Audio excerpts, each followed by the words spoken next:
Hi ഞാൻ സന. ചെറുപ്പം മുതലേ എനിക്ക് കഥകൾ ഒരുപാട് ഇഷ്ടമായിരുന്നു.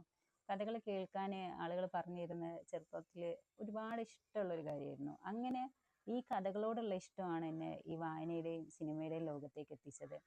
ഈ ഫോണിൻ വന്നതിന് ശേഷം വായനയുടെ അളവ് വളരെ കുറഞ്ഞു വന്നു, ഇങ്ങനെ കുറഞ്ഞു കുറഞ്ഞു വന്നെങ്കിലും പക്ഷേ സിനിമകൾ പല ഭാഷകളിലേക്കായിട്ട് ഇങ്ങനെ കൂടി വരികയാണ് ചെയ്തത്. അപ്പം ഈ എൻ്റെ ഒരു അനുഭവത്തിൽ വെച്ചിട്ട് വായനയും സിനിമയും ഒക്കെ എനിക്ക് ഉണ്ടാക്കിയ ഒരു വ്യത്യാസം എന്താന്ന് പറഞ്ഞു കഴിഞ്ഞാൽ നമ്മുടെ ചുറ്റുള്ള ആളുകളെ കുറച്ചും കൂടെ മനസ്സിലാക്കാൻ പറ്റി എന്നുള്ളതാണ്. അതായത് നമ്മൾ ജീവിക്കാത്ത പല ജീവിതങ്ങളും നമ്മൾ അല്ലെ അനുഭവങ്ങളോ നമുക്ക് ഈ ഇതിലൂടെ കഥകളിലൂടെ മനസ്സിലാവുമ്പോൾ നമുക്ക് ബാക്കിയുള്ളവരെ കുറച്ചും കൂടെ മനസ്സിലാക്കാൻ പറ്റും. അവരുടെ സാഹചര്യങ്ങൾ മനസ്സിലാക്കാനും അവരോട് അനുകമ്പയോടെ പെരുമാറാനും ഒക്കെ എന്നെ സഹായിച്ചത് ഈ സിനിമയും വായനയും ഒക്കെ തന്നെയാണ്. സിനിമയും വായനയും ഒക്കെ നിങ്ങളുടെ ജീവിതത്തിൽ എന്ത് മാറ്റമാണ് കൊണ്ടുവന്നിട്ടുള്ളതെന്ന് കമൻറ്റ് ചെയ്യുക. അതുപോലെ ചാനൽ ഇഷ്ടപ്പെട്ടിട്ടുണ്ടെങ്കിൽ ലൈക്ക് ചെയ്യുക, സബ്സ്ക്രൈബ് ചെയ്യുക.